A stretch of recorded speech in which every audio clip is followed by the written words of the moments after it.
Hey y'all, what's up? We back. This never stops. Okay, I told y'all about the how we gonna have black people looked at with all this fuckery. But now we got mental illness supposedly running rampant. But before we get into that video, let's finish this off because we know we got more shit probably gonna be developed. Yeah, right. Okay, so we gonna finish off with BabyDavis and the court proceedings. And like I said, the mobile lines Malaya merchandise will be out around the reveal. Keep watching the channel for more information. Let's get it. It appears to be a warrant case. However, there's nothing available in deeds for me to pull up yet. And I tried to pull up the warrant and I can't see it, but it does indicate case status as warrant. Citation issued. I don't have the information either. Do you have the possible dim summary? I do have a dim summary, yes. All right, Mr. Vince, sir, you are here because of a warrant that was issued for your arrest. The warrant charges you with the felony offense of tampering with evidence. Now we're going to hear from the Assistant District Attorney the information that was contained within that warrant. Your Honor, officers indicate that on May the 4th, that they were assigned to investigate the case of a missing, possibly kidnapped 4-year-old child, complainant Malia Davis. In the course of conducting that investigation, officers conducted a recorded interview with the defendant, Darian Vance, in which he stated that on Friday, May the 3rd, that he had left his apartment with the 4-year-old, his 2-year-old son, and that the three of them had gotten into his girlfriend's silver Nissan Altima, and then at some point while he was driving with the two children, that he pulled over to check on the tire of the vehicle after he hit a bump when another vehicle pulled up behind him, and he stated that he was kidnapped by a group of Hispanic males in that truck, received a blow to his head, and said that he didn't see. And what you'll see being very prevalent nowadays, Aura gonna sit on a box tinier than her body. She should work for David Copperfield. Shouldn't I though? And what you're gonna see running rampant is you'll never see attorneys, right? You ain't seeing public defenders. You seeing activists do a lot of attorney at law bullshit. Soon we gonna see Al Sharpton just walking around with niggas randomly. Let's get it. The car that he was driving again, and then he said that he passed out and woke up on the following evening at an unknown location on Highway 6 near Sugarland, only with his 2-year-old son with him. He said he eventually got a ride from an unknown female to Methodist Sugarland Hospital, and that's where he made the outcry that the 4-year-old daughter was missing. He said that police said that the defendant told them that there should not be any blood in his apartment. The officer reviewed video surveillance then from the porch of the neighbor's apartment next to the defendant's apartment, and the footage showed that at 1:40 p.m. on Friday, May the 3rd, that they recognized the defendant carrying out from the apartment, outside the apartment, from inside to outside, a large blue laundry basket with a large black trash bag inside. Then it is seen to walk out of the camera's view and then return about 3 minutes later. You know, sometimes even if I was the one helping the defendant, I still wouldn't want to read some stupid shit. I'd be like, well, he did it. Sorry. Can we get... Never mind. Just send him to jail. I can't do this. I'm good. Oh, I sound right. Without the basket. He's then observed walking out of the apartment with cleaning supplies, including bleach. I know they're supposed to be the jury, and you see them little motherfuckers move every now and then because you gotta look real close. But then, as you see, it's gonna change to the fact where it says recording. Like, so we got... Is these niggas really sitting there, if you think about it? Could they be going in front of a green screen? Remember the new White House scandal that just happened? They're using green screens at the UN, y'all. I don't know. They did not view the complainant ever leaving the apartment. They did see the defendant leave later with only his 2-year-old son from the apartment. The complainant was not seen leaving the apartment at all. And then on Sunday, May the 5th, they go to the apartment and met with the defendant's girlfriend, Brittany Bowens, and with consent, they entered the apartment and observed drops of blood in the hallway leading to the bathroom of the apartment on various surfaces of the bathroom. Crime scene investigators were called out. There was a chemical reagent that was sprayed that reacted to blood in the hallway and bathroom of the apartment, reacted to the presence of blood that was not visible to the unaided eye. Samples were collected for further testing. My bad, y'all. What did y'all eat for breakfast? This is a little long. I just wanted to know if y'all were ready. Anyways.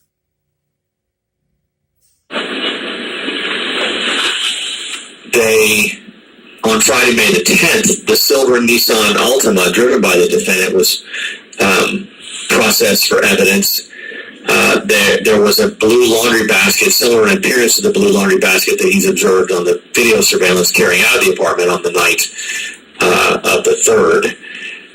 There were canine dogs that were trained to sniff the scent of a cadaver that walked around the vehicle and other vehicles in the parking lot.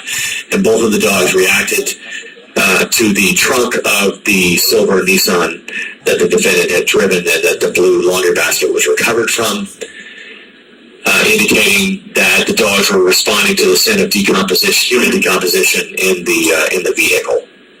So at this point, a warrant was obtained for tampering with a corpse. A human corpse. Liar. Mr. Vince, that was the information that was contained in the warrant, and that warrant was already signed for your arrest. It means that the judge who signed the warrant determined that there is probable cause in this case. Your case is now assigned to the 180th District Court. The judge of your court is Deshaun Jones. Mr. Vince, are you planning to request that a court-appointed lawyer represent you in this case?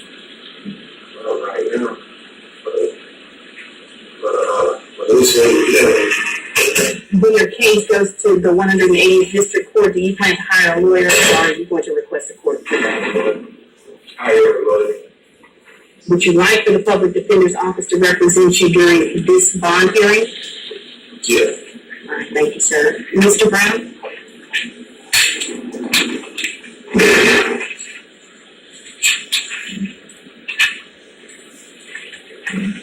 Yeah, Mr. Vince, been working at least for about the last 6 months in the warehouse. It seems that he generally keeps consistent employment. He has a little bit of college education from HCC. He does have a means of transportation to get to and from home court proceedings. He's been in the Houston area for most of his life, absent maybe 7 years. Looking at the schedule, Judge, I believe this is his first arrest. Looking at the schedule, I was supposed that he would be between low risk and average risk. And Judge, I'm asking for a $5,000 bond and defer all considerations of your action report. All right, thank you, Mr. Brown. Mr. Staten? Given the fact that there's clearly a continued investigation into a very serious crime involving the death of that 4-year-old, and that the defendant, at least in this particular instance, is connected with the death, and there's evidence of deception on the part of the defendant with regard to information that he gave the police in a recorded statement. State He's asking for a $500,000 bond, Your Honor.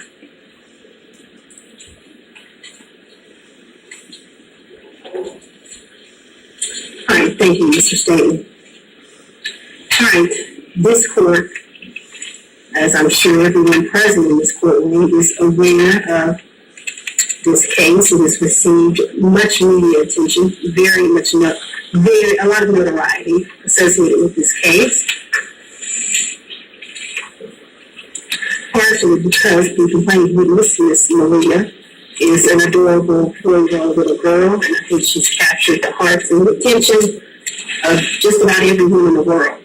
So this court is aware of a lot of the facts that were not contained within the warrant, including the fact that Maria had suffered a traumatic brain injury while she was in the care of Mr. Vince and Miss Brittany Bones.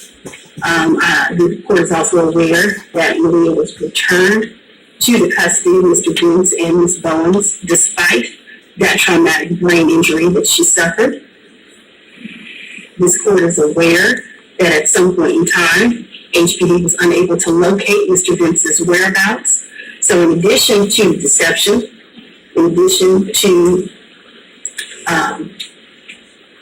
the changing stories, this court has a significant concern that Mr. Vince would not appear in court because of the ongoing investigation, which is likely to result in an upgrade, a significant upgrade to this second-degree felony. And so the court is setting the bond in this case, Mr. Vince, in the amount of $1 million. Mr. Vince, sir, are you a citizen of the United States? Thank you, sir. You may return to your seat at this time.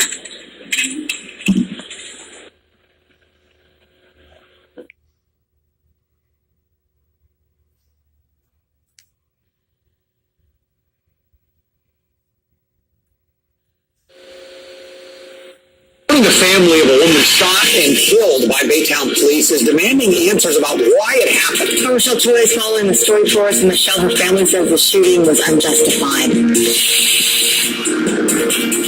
Yeah, that's right, guys. As Pamela Turner's family grieves, they say they're also angry and feel like things did not have to end this way. All while there is now a growing memorial at the spot where Turner died, and another protest is planned for later today. Now, we spoke with Turner's stepdaughter. She says she found out about the story when she saw the social media video of the shooting.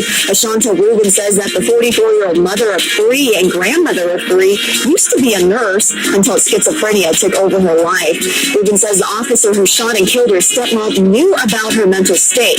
Investigators say the officer did have prior encounters with Turner before. It could have went a different way. It could have been a better way to handle that situation. They didn't have to go down like that.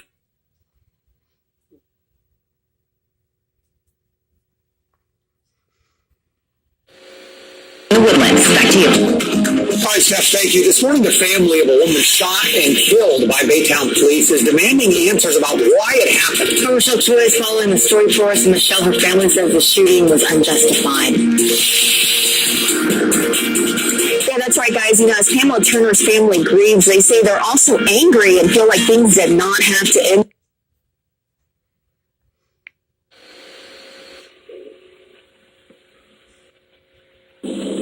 A police officer in Baytown, Texas, has been put on paid administrative leave for shooting and killing a woman. The violent confrontation last night was recorded on a cell phone. I warn you, the video is graphic and unsettling. Maria Villarreal has the story. Selfie video captured the moment a Baytown police officer tried to arrest Pamela Turner. Police say Turner resisted arrest, forcing the officer to pull out his taser. While on the ground, you can hear the 44-year-old shouting. She wanted to take his taser from me. How does that happen? That's one of those things we're looking at to try to determine exactly how that happened, because obviously we don't want it to happen in the future. The nigga couldn't fight and she whooped his ass. That's how the hell it happened. What the hell are you talking about? And then he want to talk about mental state. Why the mental state is such a big ass idea? Big ass damn deal, yo. You just shot somebody, nigga. What the fuck is your problem? This doesn't make any sense, people. They keep doing this over and over again. And it's some southern states. They looking for the southern rappers, the southern people. I don't know what's happening. You tell me, guys. Baytown Police Lieutenant Steve Dora says seconds after losing his taser, the officer draws his weapon and fires. At least one of his 5 shots hits Turner. Our officers are trained in a lot of things, but first and foremost, they're trained to survive and go home. Court record. But you didn't train them to keep the taser on their body or protect themselves. Oh, the schizophrenia gave us superpowers and she can whoop his ass. Show Turner had 2 outstanding warrants, one for criminal mischief and another for assault. But witnesses say Turner had mental health issues that were known to neighbors. And what does that have to do with it? To me, the 5150, he should have called somebody to back him up or something like that, but that would have been more bullets in him, right? Yeah, these punk-ass police, bitch-ass. In the apartment complex with her. It's not a secret that there was a disability or she would. And they never send female cops to these situations. They know they gonna shoot. And shit, he lived in the same complex with her. So he already probably had a vendetta for trying to shoot her. Shit. Watch me now. Neighborhood or whatever, and that's not how you interact with somebody. If somebody is threatening, that's what you do. An ambulance eventually arrives on scene to treat Turner. While waiting, police say the Hispanic 11-year veteran officer who shot her performed CPR. Neighbors say it wasn't soon enough. When he realized there was people outside, that's when he tried to get down and help her, but by then it was already too late. Police confirm. In these situations, they never send women or black cops. Make you go. That Turner was not pregnant. They also say the officer involved didn't have a body cam on, but they do not plan to release that video anytime soon. Interesting note here, John, the person that actually shot the video and then posted it on social media, they still have not been able to locate them. Reality. Duh, you ain't gonna locate me neither, nigga. Fuck not. To end this way, all while there is now a growing memorial at the spot where Turner died, and another protest is planned for later today. Now, we spoke with Turner's stepdaughter. She says she found out about the story when she saw the social media video of the shooting. Ashanta Rubin says that the 44-year-old mother of 3 and grandmother. Okay, now let's talk about Ashanta Rubin for a second. I'm not saying she a fake witness, but I can kind of see that wasn't her favorite stepmother. If you get what I'm saying, y'all, one of the favorite. Mother of 3 used to be a nurse until schizophrenia took over her life. Rubin says the officer who shot and killed her stepmom knew about her mental state. Shit, we already got transmitters for drugs in our brain. Why the fuck we don't have transmitters for schizophrenia and chemical imbalance? We do. So how all of a sudden it took over her brain? What? Did the government hit some button on the MK Ultra to make it all of a sudden take over her brain? You tell me. That if you want to go with that conspiracy theory, you might as well say that they hit the button and the nigga Dorian Vince just busted her head wide open. But allegedly, I think it was her mama, allegedly. Investigators say the officer did have prior encounters with Turner before. It could have went a different way. It could have been a better way to handle that situation. They didn't have to go down like that. From lit candles to balloons, here is another live look at that growing memorial. Now, Baytown PD is conducting an internal investigation. The Harris County DA's office is also collecting evidence to present to a grand jury to decide if that officer needed to use deadly force. As for the protest later today, well, guys, it's being organized by Houston rapper Trey the Truth. We're told folks will be meeting at the Walmart off I-10 and Uvalde in East Houston at 1 p.m. to rally for justice for Turner. And we're going to be back with it at 1 p.m. to let y'all know what's going on. Let's do what it do, baby. Keep it rolling. You know how we do it over here.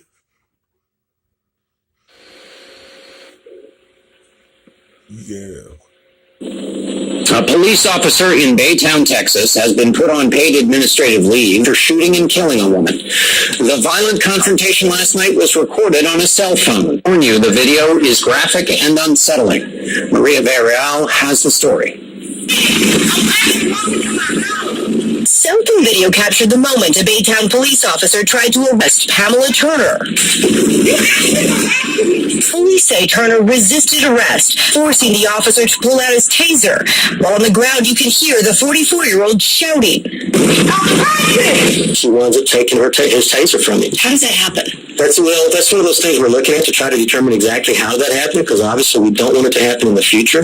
Baytown Police Lieutenant Steve Dora says seconds after losing his taser, the officer draws his weapon and fires.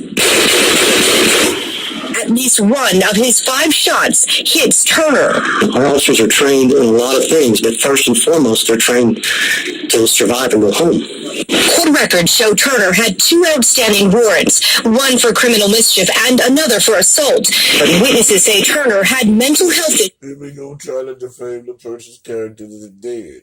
None of that shit matters. God damn it. What about her going home?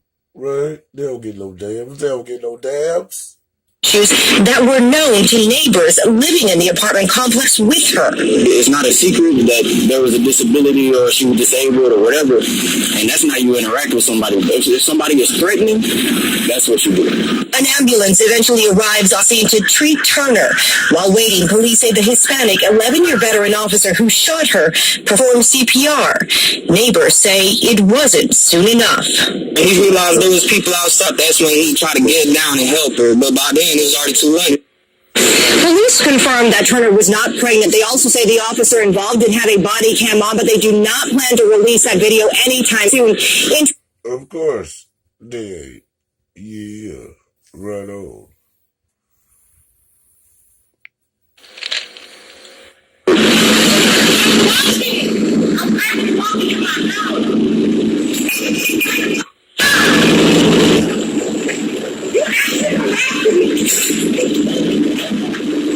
How bad?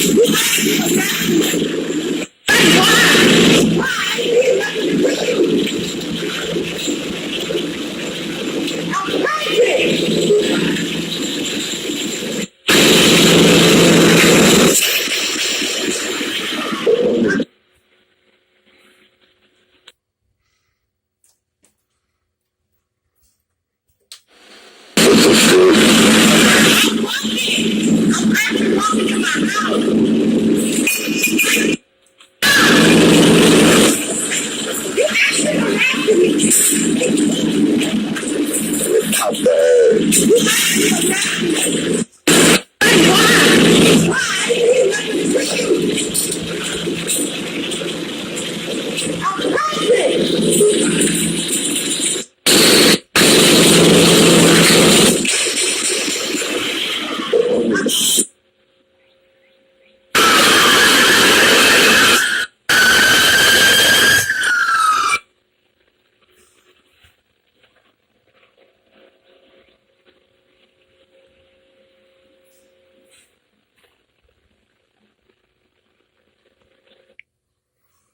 So yeah, y'all tell me. And make sure you listen to the whole video so you know what's up, man. And then leave the comments. And I'll be covering the little protest thing at 1 o'clock. So y'all stay tuned, we'll be back. Let's go.